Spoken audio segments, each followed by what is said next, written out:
There is a viable opposition to the rule of the Ayatollahs, and that opposition is centered in this room today. That's John Bolton. He's speaking at the annual gathering of an Iranian dissident group, known as the Mujahedeen Khalq, or the M.E.K. Bolton has long been vehemently opposed to the Iran nuclear deal and to having dialogue with the Iranian government. The behavior and the objectives of the regime are not going to change, and therefore the only solution is to change the regime itself. And that's why before 2019, we here will celebrate in Tehran. Thank you very much. Bolton believes the M.E.K. is a viable alternative to Iran's government. So what is the M.E.K? It's a dissident group, and its primary mission is to overthrow the regime in Iran. A 2011 State Department estimate said the group had between 5,000 to 13,000 members. Nous sommes contre fondamentalisme et intégrisme qui sont au pouvoir en Iran. Nous sommes contre terrorisme, que le régime des Mollahs est le centre d'exportation de terrorisme et fondamentalisme au Moyen-Orient. Most M.E.K. members are Iranian exiles living in Europe and the U.S. Many experts believe it has little support inside Iran itself.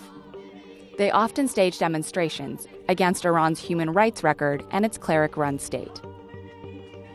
It's often described as a cult. The U.S. State Department says it calls for forcing spouses to divorce and weekly ideological cleansing sessions. It was led by Masoud Rajavi, but he's been missing since 2003. And so, his wife Maryam Rajavi has become the de facto leader. Until 2012, the United States considered it a terrorist organization. M.E.K's tactics have shifted over the years, but it has been known to use violence to achieve its goals. M.E.K started in Iran in the 1960s. In the 1970s, it carried out anti-regime activities against the Shah, right up until the Islamic Revolution in 1979. And then it targeted Ayatollah Khomeini's government too. But it didn't stop there. During this time, it was also suspected to be behind the assassination of 6 Americans and the bombings of American companies in Iran. The group eventually moved to Iraq and tried to destabilize the Iranian regime from there. But after Saddam Hussein was toppled, the country grew too dangerous for them, even with U.S. troops present. M.E.K. was still a pretty undesirable group, but that we did not want to watch it be slaughtered in Iraq.